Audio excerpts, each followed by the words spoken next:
আজ আপনাদের পরিচয় করিয়ে দিব দশম শতাব্দীর মুজাদ্দিদ হযরত আহমদ স্যার হিন্দি রহমাতুল্লাহি আলাইহির সাথে। তিনি সবথেকে বেশি পরিচিত মুজাদ্দিদ আলফে সানি রহমাতুল্লাহি আলাইহির নামে। তিনি খাস মুজাদ্দিদি তরিকার জনক। হযরত মুজাদ্দিদ আলফে সানি রহমাতুল্লাহ আলাই 975 হিজরিতে পাঞ্জাবের তৎকালীন পাতিয়ালা রাজ্যের বিখ্যাত স্যার হিন্দ শহরে জন্মগ্রহণ করেন। তিনি ইসলামের দ্বিতীয় খলিফা হযরত উমর ফারুক রাদিয়াল্লাহু তাআলা আনহুর বংশধর। তার বয়সকাল ছিল রাসূল সাল্লাল্লাহু আলাইহি ওয়াসাল্লামের মতো 63 বছর।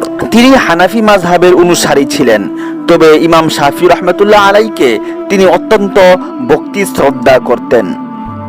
মুজাদ্দিদ কাকে বলে? মুজাদ্দিদ আরবি শব্দ, এর অর্থ দ্বীনের সংস্কারক। মানুষ যখন ধর্ম থেকে বিমুখ হয়ে স্বেচ্ছাচারিতা ও শয়তানের পায়রবি শুরু করে, তখন তাদের হেদায়েতের প্রয়োজনে আল্লাহ তাআলা বিশেষ দায়িত্ব সহকারে তার তরফ থেকে প্রতিনিধি প্রেরণ করেন। তাকেই মুজাদ্দিদ বলে। হযরত মুজাদ্দিদ আলফে সানি রাহমাতুল্লাহ আলাইহির শিক্ষা। হযরত মুজাদ্দিদ আলফে সানি রাহমাতুল্লাহ আলাইহি শৈশব অতিক্রম করে কৈশোরে পদার্পণ করলে তার শিক্ষা দীক্ষার প্রতি পিতা মাতা বিশেষ যত্ন নিতে আরম্ভ করেন। অল্প বয়সে অতি অল্প সময়ে তিনি কুরআন মাজিদ হিফজ করেন। এরপর ইলমে দ্বীনের অনেক কিতাব তিনি তার পিতা শায়েখ আব্দুল আহাদের নিকট অধ্যয়ন করেন। স্যার হিন্দের অন্যান্য বিখ্যাত আলেমের নিকট থেকেও তিনি দ্বীনি ইলম হাসিল করেন। হযরত শায়েখ ইয়াকুব কাশ্মীরি রহমাতুল্লাহ আলাই, হযরত মাওলানা কাজী বাহলুল রহমাতুল্লাহ আলাই, স্বনামধন্য তর্কশাস্ত্রবিদ হযরত মাওলানা কামাল রহমাতুল্লাহ আলাই প্রমুখ আলেম ও বুজুর্গানে দ্বীন তার উস্তাদ ছিলেন। মাত্র 17 বছর বয়সে তিনি জাহিরি ও বাতিনি ইলমের এক বিরাট ভান্ডারে পরিণত হন। এরপর তিনি ইলমে দ্বীন শিক্ষা দেওয়ার কাজে নিজেকে নিয়োজিত করেন। বিভিন্ন দেশ থেকে দলে দলে শিক্ষার্থী তার নিকট আসতে থাকে এবং দিনরাত শিক্ষা দেওয়ার কাজ চলতে থাকে। তার দরসে হাদিস ও তাফসিরের হালকা সবসময় সরগরম থাকত। বহু লোক তার নিকট থেকে শিক্ষা গ্রহণ শেষ করে সনদ হাসিল করেন। অবশেষে তিনি ইলমে জাহিরিতে রূপ কামালাত অর্জন করেন যে তিনি মুস্তাহিদের দরজায় উন্নীত হন। জাহিরি ও বাতিনি ইলম হাসিলের পর মুজাদ্দিদ আলফে সানি রাহমাতুল্লাহি আলাই বাদশাহ আকবরের রাজধানী আগ্রায় যান। বাদশার সেনাবাহিনীর অনেকেই তার জ্ঞানের গভীরতায় মুগ্ধ হন। এ সময় অনেক আলেম তার নিকট থেকে ইলমে হাদিস ও তাফসিরের সনদ গ্রহণ করেন। এর ফলে তার ইলম ও ইজতিহাদের খ্যাতি চারদিকে ছড়িয়ে পড়ে। আগ্রায় অবস্থানকালে হযরত মুজাদ্দিদ আলফে সানি রাহমাতুল্লাহ আলাইহির খ্যাতি এমন ভাবে ছড়িয়ে পড়ে যে শাহী দরবারের দর্শন ও তর্কশাস্ত্রের বিখ্যাত আলেম আবুল ফজল ও ফৈজি তার প্রতি আকৃষ্ট হন এবং মাঝে মাঝে তার মজলিসে আগমন করতেন। নকশবন্দিয়া তরিকা হাসিল।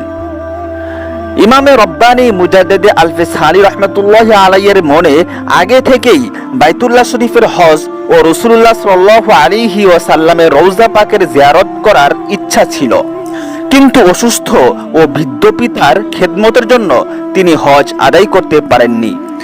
1007 হিজরিতে তার বুজুর্গ পিতার ইন্তেকালের পর তিনি ওই বছরই হজের উদ্দেশ্যে রওনা হয়ে দিল্লিতে উপনীত হন।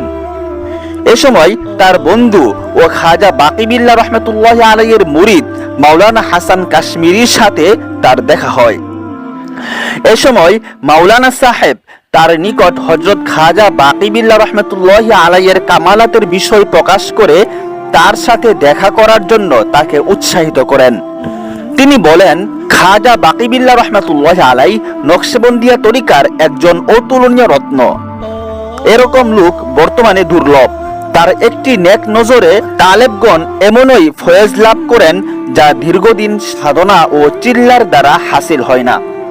ইতিপূর্বে হযরত মুজাদ্দিদ রহমাতুল্লাহ আলাইহি এই তরিকা সম্পর্কে তার বুজুর্গ পিতার নিকট থেকে বহু কিছু শুনে এবং বইপত্র পড়ে অবগত হয়েছিলেন এবং এই তরিকার প্রতি তার স্বাভাবিক আকর্ষণ থাকায় তিনি দেরি না করে তখনই মাওলানা হাসান সাহেবের সাথে খাজা বাকিবিল্লাহ রহমাতুল্লাহ আলাইহির দরবারে হাজির হন। কারো প্রতি কোনরূপ আগ্রহ প্রকাশ করার অভ্যাস হযরত বাকি বিল্লাহ রহমতুল্লাহি আলাইহির ছিল না। তা সত্ত্বেও তিনি তার আদতের খেলাফ করে হযরত মুজাদ্দিদ রহমতুল্লাহ আলাইকে কিছুদিন তার খানকায় থাকার জন্য অনুরোধ করেন। তিনি সেখানে 1 সপ্তাহ থাকবেন বলে ওয়াদা করলেও প্রায় 2.5 মাস হযরত খাজার দরবারে অবস্থান করেন। 2 দিনের মধ্যে তিনি নিজের মধ্যে হযরত খাজা বাকি বিল্লাহ রহমতুল্লাহি আলাইহির প্রভাব উপলব্ধি করে বায়াত হওয়ার দরখাস্ত পেশ করেন। ফলে খাজা সাহেব সাথে সাথেই তাকে বায়াত করে কলবে জিকিরের তালিম দেন এবং তার কলব তখনই জারি হয়ে যায়। খিলাফত প্রাপ্তি। হযরত খাজা বাকি বিল্লাহ রহমতুল্লাহ আলাই হযরত শায়েখ আহমদ সারহিন্দি রহমতুল্লাহ আলাইয়ের মতো একজন সুযোগ্য মুরিদের তালিম ও তারবিয়তের মাধ্যমে কামালিয়তের দরজায় পৌঁছানোর সুযোগ পাওয়ায় আল্লাহ রব্বুল আলামিনের দরবারে অসংখ্য শুকরিয়া জ্ঞাপন করেন। তিনি তার কামালত ও হালতের প্রশংসা করে এক মুবারক সময়ে তার খিলাফতের মর্যাদায় বিভূষিত করেন এবং পরে সারহিন্দ শরীফে যাওয়ার নির্দেশ দেন। ইমামে রব্বানী মুজাদ্দিদ আলফে সানি রহমতুল্লাহ আলাই নিজ জন্মভূমি সারহিন্দ শরীফে ফিরে আসার পর নিজ বুজুর্গ মুর্শিদের হেদায়েত ও ইরশাদ বা নির্দেশ অনুযায়ী তালেবদের বা ইলমে মারিফত অনুসন্ধানকারীদের শিক্ষা দীক্ষায় নিজেকে নিয়োজিত করেন। ফলে অতি অল্প দিনের মধ্যেই তার সুখ্যাতি চারদিকে ছড়িয়ে পড়ে। ফলে শত শত তালেবে মারিফাত বা মারিফত অন্বেষণকারীরা দুনিয়া ও আখিরাতের চিরকল্যাণ লাভ করে ধন্য হয়। হযরত মুজাদ্দিদ আলফে সানি রহমতুল্লাহ আলাই ও সম্রাট আকবর। সম্রাট আকবর রাজত্ব করেন 1556 খ্রিস্টাব্দ থেকে 1606 খ্রিস্টাব্দ পর্যন্ত। আর হযরত মুজাদ্দিদ আলফে সানি রহমতুল্লাহ আলাইয়ের জন্ম 1563 খ্রিস্টাব্দতে এবং ইন্তেকাল 1624 খ্রিস্টাব্দতে। সম্রাট জাহাঙ্গীর 1606 খ্রিস্টাব্দে সিংহাসনে আরোহণ করেন। সুতরাং হযরত মুজাদ্দিদ আলফে সানি রহমতুল্লাহ আলাই এই উভয় মুঘল সম্রাটদের রাজত্ব প্রত্যক্ষ করেন। মুজাদ্দিদ আলফে সানি রহমতুল্লাহ আলাই যখন সংস্কার আন্দোলন শুরু করেন তখন সম্রাট আকবরের চূড়ান্ত উন্নতি, সমৃদ্ধি ও শান শৌকতের কাল ছিল। ক্ষমতাকে চিরস্থায়ী করার জন্য আকবর তখন ইরানি শিয়া ও ব্রাহ্মণ্যবাদী ঠাকুরদের পরামর্শে সঠিক ইসলামকে কুরবানি দিয়ে দ্বীনে ইলাহি নামক কুফরি ধর্ম প্রচারে ব্যস্ত ছিল। এমতাবস্থায় হযরত মুজাদ্দিদ আলফে সানি রহমতুল্লাহ আলাই অভিজ্ঞ ডাক্তারের মতো প্রথমে রোগের কারণ নির্ণয় করেন এবং রোগ মুক্তির দাওয়া সংগ্রহ করে প্রয়োগ করা শুরু করেন। ক্রমান্বয়ে তার চিকিৎসা পদ্ধতি সফলতার দিকে এগিয়ে যায় এবং মুরতাদ আকবর শেষ জীবনে তওবা করে নিজ ধর্মে ফিরে আসেন এবং সম্রাট জাহাঙ্গীর পর্যায়ক্রমে সংশোধিত হয়ে এক পর্যায়ে শেখ আহমদ সারহিন্দ রহমতুল্লাহ আলাইয়ের মাধ্যমে ইসলামের নিকট আত্মসমর্পণ করেন এবং শরিয়া আইন জারি করেন। হযরত সাইয়্যিদুনা মুজাদ্দিদ আলফে সানি রহমতুল্লাহ আলাই 1033 হিজরি সনে সারহিন্দ শরীফে এসে সবার কাছ থেকে পৃথক হয়ে যান এবং আল্লাহ তাআলার ধ্যানে মগ্ন থাকেন এবং আল্লাহ তাআলার ধ্যানে একাকিত্ব থাকেন। উক্ত বিশেষ একাকিত্ব সময়ের মধ্যে শুধুমাত্র কয়েক জনের জন্য কক্ষে আসার অনুমতি ছিল।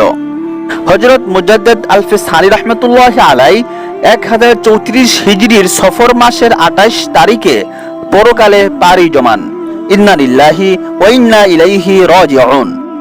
তার জানাজার নামাজ তারই শাহজাদা হযরত খাজা মুহাম্মদ সাইদ রহমতুল্লাহ আলাই পড়িয়েছেন। এরপর মরহুম শাহজাদা হযরত খাজা মুহাম্মদ সাদিক রহমতুল্লাহ আলাইয়ের পাশে হযরত মুজাদ্দিদ আলফে সানি রহমতুল্লাহ আলাইকে দাফন করা হয়। আল্লাহ তাআলা আপন অনুগ্রহে তাকে জান্নাতুল ফিরদাউস নসিব করুন, আমিন।